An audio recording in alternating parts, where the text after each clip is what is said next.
16 жасқа толған балаларға арналған.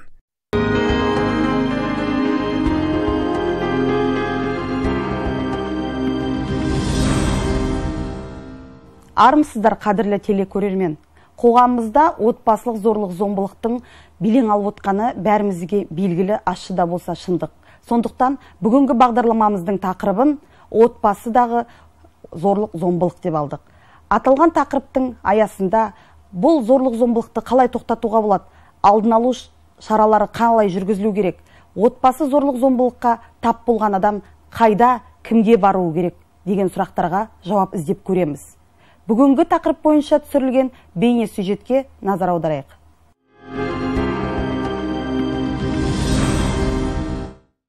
Барған жеріңе тастай батып, судайсың деп қызына бәріне көнуді, атана атына кір келтірмеуді, өнегелі келін бол дегенді білдіреді. Алайда келін болып босағадан аттаған қарагөз қыздарымыз бақытты ғұмыр кешіп жатыр ма? 32 жасар жаңаөзендік Назираның да басындағы қиындық осы. Келін болған күннен бастап 10 жылдан бері күйеуінің таяғынан көз ашпаған. 2 балам үшін өмір сүрем, әкесіз ұл қыз өсірмеймін дейді. Ата-енем бар, күйеуіммен бірге тұрамын. Қазіргі таңда бірге тұрып жатырмын. Негізі кезінде атамнан, енемнен, күйеуімнен зорлық көрдім. Ар-намысыма тиетін сөздер айтты. Сондықтан да мен көбіне 102 номеріне қоңырау шалып, полиция қызметкерлерге бірнеше рет арыздандым. Жаңаөзенде Назира сияқты 300-ден аса әйел күйеуінен зәбір көріп, полицияға шағым түсірген.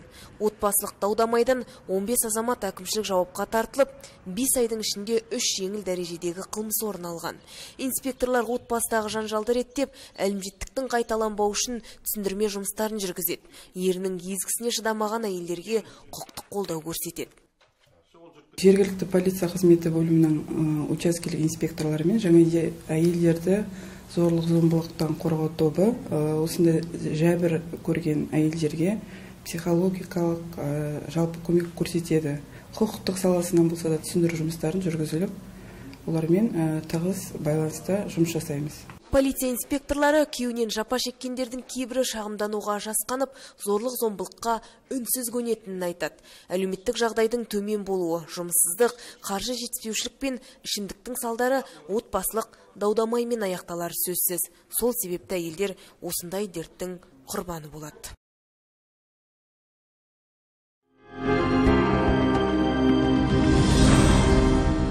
Аталған тақырып бойынша бүгінгі студиямызда әңгіме өрбітетін Жаңаөзен қалалық сотының төрағасы Тоқбаев Бауыржан Қалмұханұлы және де Жаңаөзен қаласының мамандандырылған әкімшілік сотының төрағасы Жұмабаев Серік Сәбитұлы. Қош келдіңіздер.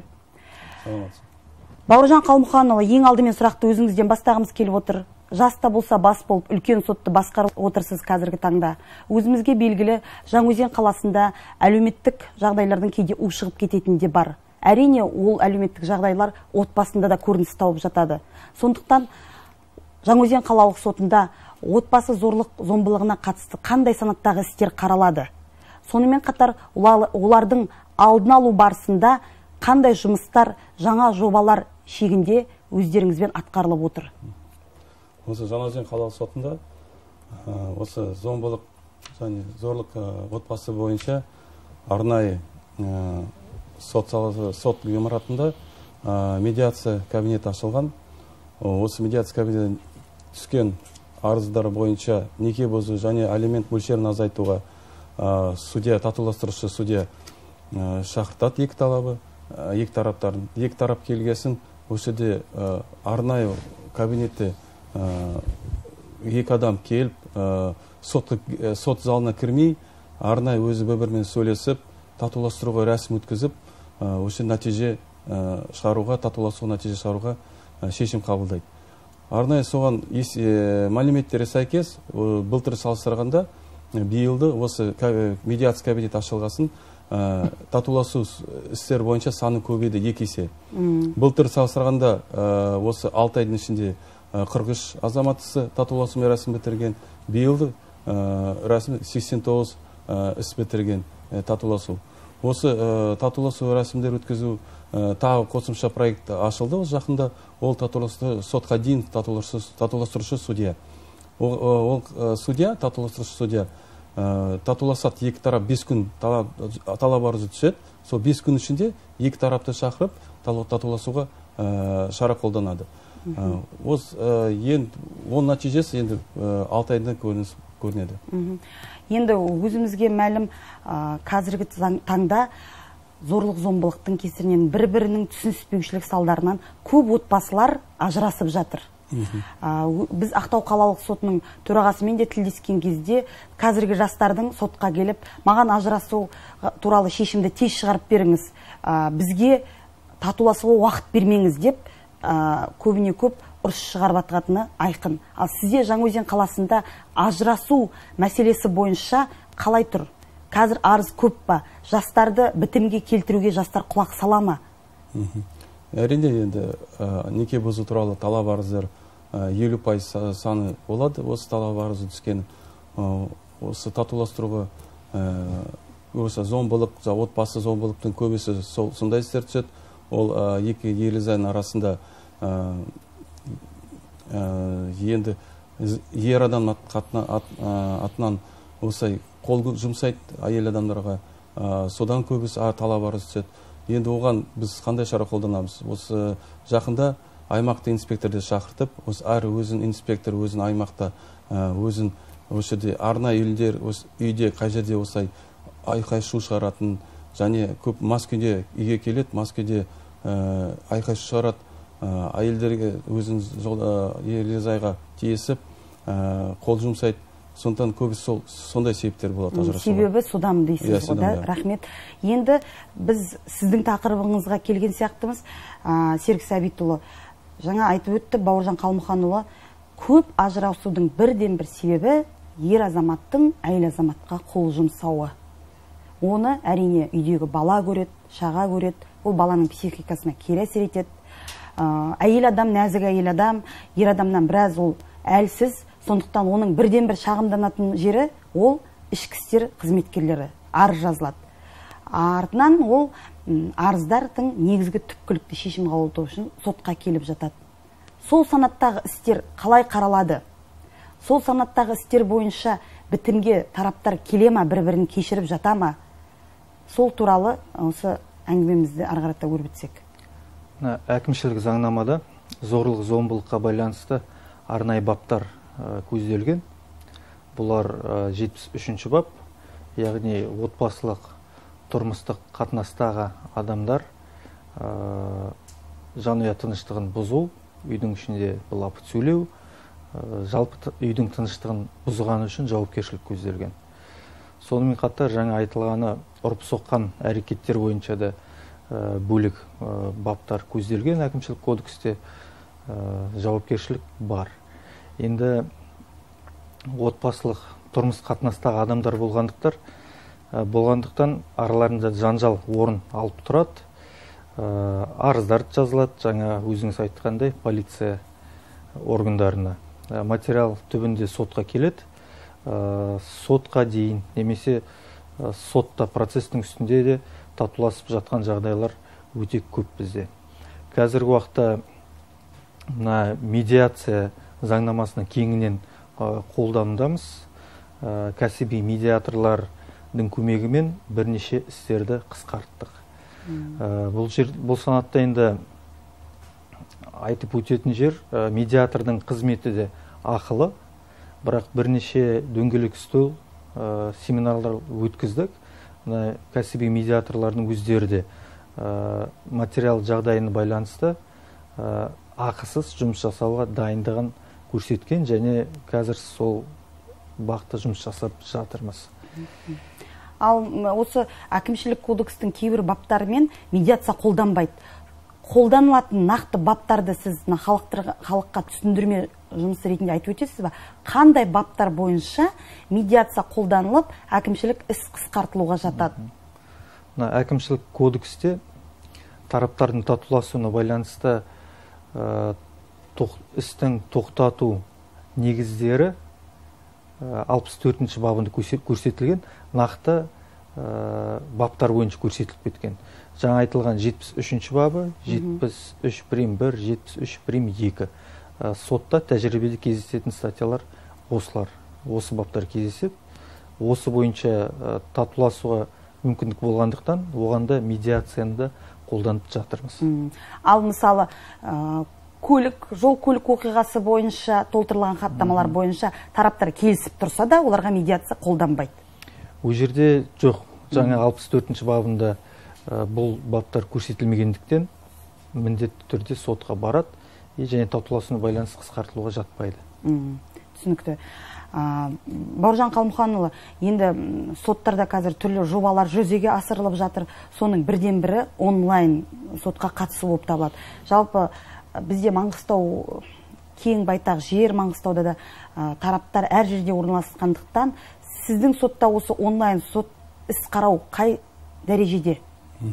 Сіз нақты санын айта аласыз ба қазіргі таңда? Қанша іс қаралды сіздерде онлайн режиммен? Онлайн режимде осы бүгінге дейін 10 іс қаралған. Оның ішінде онлайн деген режимде біздің пилоттық жобасы бойынша жоғары сотының бекітілген смарт бойынша, біздің смартфонның ішінде бағдарлама арнайы смарт интернеттен құйылады. Содан кейін соны арқылы байланысқа шығамыз. Байланысты да біз кейбір қалада, басқа қалада болады. Алматы, Астана, Шымкент, Тараз, сол жерде екінші Елизай көшіп, сояқтан уже келмей жатып, Жаңаөзен қаласында смарт телефонын, планшетпен ашып қатысуға болады. Осы бізде көбісі сондай істер көшу байланысты, қазір жұмысын байланысты, және көбісі мұнайшы болғасын, бізге мұнайшылар көп вақты методпен жұмыс жасайды, сондықтан олар вақты кеткен кезде, солар бір 30 күн күтпей, 28 күн күтпей, солармен байланысты боламыз. Осы ұялы телефон арқылы байланысқа шығады сот қарауында. Ал жалпы осы сот пен жергілікті атқарушы органның арасында байланыс бар ғой. Сіздер бірлесіп семинарлар өткізесіңдер. Қазір мен соңғы кезде байқап жүрмін. Мына қалалық соттан да біз мәлімет алып отырамыз. Өздеріңіз білесіз, үкімет енгізді, мына әлеуметтік көмек жөнінде, көп балалы аналарға әлеуметтік көмек беру жөнінде үкіметтің қаулысы шықты. Қазіргі таңда көп балалы аналар осы әлеуметтік көмекті алу мақсатында үйде ер азаматы жұмыс жасамайтын болса, ажырасуға көп арыз келіп жатыр. Олар сот арқылы ажырасады. Ол жаңағы жұмыс жасамайтын ер азамат алиментті де мардымды төлей алмайды. Алимент бірнеше ай төленбеді деген анықтама алып, жергілікті әлеуметтік органдарға барып, сол анықтамаларды тапсырып, олар үкіметтен әлеуметтік жәрдемақыны алғысы келеді. Сондай жағдайлар қазір көп болып жатыр. Сіз сондай жағдайды байқамадыңыз ба өзіңіздің сотыңызда? Әрине көп ондай істер бізге түседі. Олар аналар сосын ашық айтады сотқа келгенде өздерінің тілегін. Сіз сұрасаңыз, мысалы, судья іс қарап отырған. Я дейді, мен деген азаматым ешқандай табыс таппайды, арақ ішеді, үйде жатады. Мен одан да онымен ажырасып, алиментті бәрібір төлемейді. Үкіметтің жаңағы әр балаға тиісті көп балалы анаға 21 мың теңгесін аламын. Сондай сіздерде болды ма жағдайлар? Болады, ондай келеді. Кейбір ер адамдар, біреулер мүмкіншілік жұмыста жоқ, ол әрине, біреулер әдейі жұмыстан шығып кетеді, алимент төлемеу үшін қашады жауапкершіліктен. Сол үшін арнайы бізде заңда көрсетілген жауапкершілік, қылмыс жауапкершілігі бар, әкімшілік жауапкершілігі бар. Оған біз келген адамдарға түсіндіреміз, құқықтарын, жолдарын қалай шешуге болады. Біріншіден әкімшілік жауапкершілік тартылады, содан кейін қылмыстық жауапкершілік тартылады. Осы сот актісін орындалмай. Сот актісін көбісі алимент ақша өндіру. Ақша алимент өндірмей, және 5 бала, 4-3 бала балдары бар, солар көбісі бізге осылай жетпейді деп ақша айтады. Бұрынғы жолдасы оны төлемейді алименттер. Содан кейін қайыққа барады, содан кейін әкімшілікке барады, содан жәрдем сұрайды. Сондықтан осындай біз сондай адамдар шақыртамыз, арнайы оның жұмыстар жүргіземіз, түсіндіру жұмыстарымен сұхбат жүргіземіз. Осындай уақытпен жұмысқа кіру керек, ақша төлеу керек. Себебі олар уақытын созады, бірнеше жылдар жүреді, төлемей, сосын біз ескертеміз. Осыдан қылмыстық жауапкершілігі бар. Оны арнайы даже бас бостандығынан айыруға жазасы қолданған, көрсетілген. Ал Серік Сәбитұлы, осы маңда мен сұрағым келеді осы. Алимент төлемегені үшін жауапкершілікке тартылған азаматтар бар ма сіздерде? Бар, иә. Қандай жаза қолданасыздар? Әкімшілік кодексте алиментті жалпы тек алимент емес, сот актісін орындамаған үшін әкімшілік жауапкершілік көзделген. Бұл жерде айыппұл немесе әкімшілік қамау жазасы көзделген. Алиментке келетін болсақ, алимент төлемейтіндер өте көп. Қазір уақытта енді жеке сот орындаушылар алиментті өндіріп жатыр ғой. Жеке сот орындаушылар полицияға ұсыныспен шығады, полиция тиісті құжаттарын толтырып сотқа жеткізіп жатыр. Бұл санаттағы істер бойынша көбінесе енді әкімшілік қамаққа алу жазасын қолданып жатыр. Себебі алимент төлемеген адамға айыппұлдың салуы да ертең орындалуы екіталай ол. Орындала ма, орындалмай ма? Алайда сіздер әкімшілік құқық бұзушылық туралы кодексте қамаққа алу жазасы қолданылмайтындығы да көрсетілген ғой. Иә, ол әкімшілік кодексте, кодекстің 50-ші бабында нақты көрсетілген. Мүгедектер, бірінші, екінші топтағы мүгедектерге, жүкті әйелдерге, 14 жасқа толмаған әйелдерге, 58 жастан әйелдерге, 63-тен асқан ер адамдарға әкімшілік қамаққа алу жазасы қолданылмайды. Қалған жағдайда барлығына қамаққа. Мен ойлаймын, сіздің жаңа тәжірибеңіз дұрыс деп, себебі алиментті төлемей отырған ата-ана, ол әке, ол сіз салған айыппұлмен әрине төлеу қиын, сондықтан оларға қатысты қатаң шара алынуы тиіс. Ол жерде айыппұл сомасы да аз емес, одан да со алимент бойынша қарызын өтегені дұрыс. Енді Бауыржан Қалмұханұлы, мен сізді судья ретінде, қылмыстық істерді қарайтын судья ретінде көп білемін, себебі сіз қылмыстық істер. Осы орайда міне біз осы тақырыпты бастаған екенбіз, аяғына жеткізсек деп ойлаймын. Әкімшілік жауапкершілікке тартылды алимент қасақана төлемей жүрген адам, қашып әр жерге. Неше рет ол әкімшілік жауапкершілікке тартылу керек қылмыстық іс болып сізге өндірісіңізге түсу үшін? Оның жолы қандай? Оның нақты қылмыстық кодекстен көрсетілмеген, қанша рет әкімшілік жауапкершілікке тарту керек. Алайда енді дәлелдемей болсақ, орындалмай әдейі қашып жүрген, қасақана нақты жұмыс жасайтын болса да, бірақ төлемейтін сондай да адамдар бар. Оны тексереді құзыретті органдар. Әрине, оны қарайсың, үй бар, көліктер бар, жұмысы бар, бірақ өзін доходты көрсетпейді. Өзін сондай қасақана жауапкершіліктен қашады. Содан кейін айтып кететін жаңа екінші көбісі қазір отбасы зомбылыққа көбісі арыз беретін, ол біздің қазір ұялы телефон. Соған көп қазір осы көрермендер ескерту керек. Көбісі осы телефон арқылы бір-біріне SMS жазып, бейнеролик тіл тегізіп, осылай сен осындайсың, сен мынандайсың. Оны айналасында туысқандар бар, сол туысқандарға жазып, туысқандар барып өзін ағайындарға көрсетеді. Сонда осы көбісі осы ажырасуға, зомбылыққа апаратын, және әйел адам көңіл соткіге, және ұялы телефонға, және сериалға көп аудару керек. Сондықтан көбісі ер адамдар бір-біріне қатты алмасу сотқа арқылы жазады. Оның ішінде көп боғау сөз кетеді, қорлық көрсетеді, солмен сөзбен әйел адамдарға. Сондықтан осылай көрермендер ескерту керек. Өзін SMS жазуымен сот ұялы телефон арқылы мұқият болып, ешқандай біреудің кемістемей, ешкімге қадір қасиетін, құқықтарын бұзбай, сондай SMS-пен жазу керек, сондай ескертетін. Жалпы біз енді судья болып іс қарағаннан кейін бір өзімнің тәжірибемде болған мысалды көрермендерге айтып өтейін.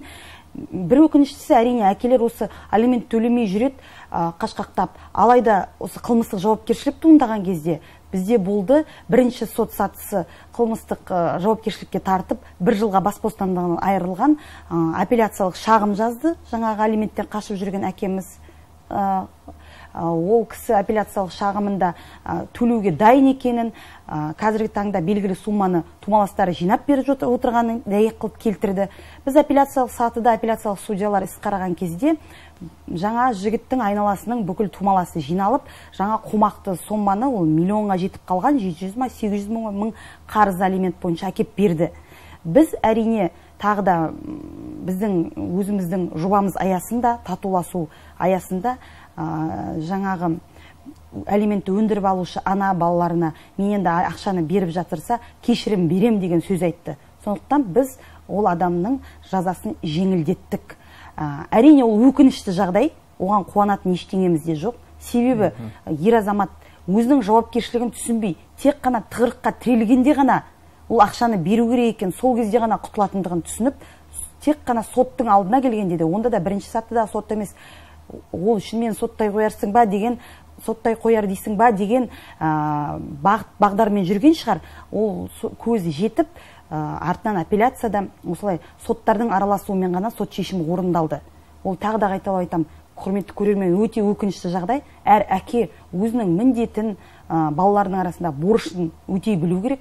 Оны сіздер жаңағы іс қарап жатқан судья үшін істемеулеріңіз керек, ағайын тумалас үшін істемеуіңіз керек. Жеке өз басыңыздың, балаларыңыздың тәлім тәрбиесіне әке ретінде қандай сіз Асқар Таудай әке екеніңізді көрсете білу үшін істеуіңіз керек. Баланың тәрбиесіне араласып, керекті қаражатын беріп тұруларыңыз керек деп ойлаймын мен енді.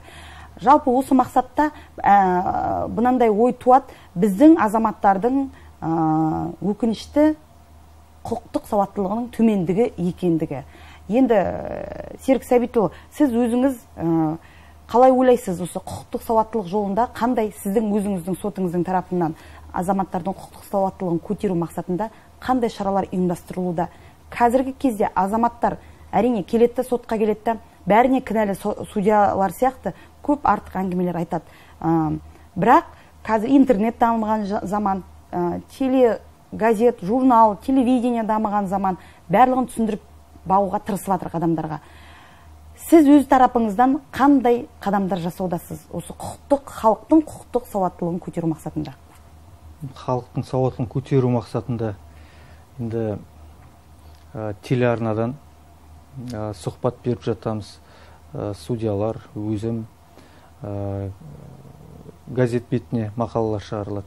Сосын ғаламторға жаңа кәдімгі сотта болып жатқан істер бойынша мысалдар келтіріп, ғаламторға нақты мысалдармен мақалалар жариялап жатырмыз.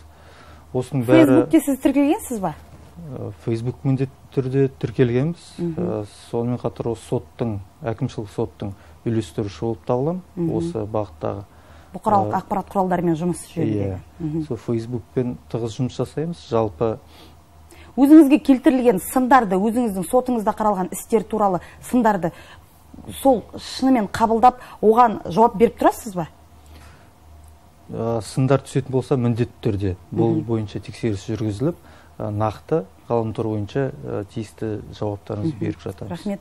Бауыржан Қалмұханұлы, тобықтай түйін жасасақ, тақырыбымыз бойынша сізге де сол сұрақ, құқықтық сауаттылық арттыру бойынша қандай жұмыстар жүргізілуде? Мен өзім білем, мына облыстық соттың судьясы бола отырып, бізге көп түсетін еңбек даулары бұл Жаңаөзен қаласының сотынан келетін еңбек даулары. Себебі сізде мына мұнай мекемелері көп шоғырланған, мұнай мекемелеріндегі болатын жұмысшылар мен жұмыс беруші арасындағы келіспеушілік даулары болады, соның барлығы сіздің сотта қаралады.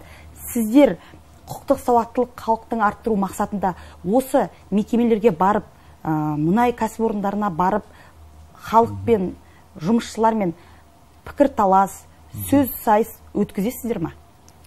Әрине, біздің сот ұжым судьялармен өзіміз сот профсоюз, мұнайшылар профсоюзы бар, олармен өкілдермен кездесеміз.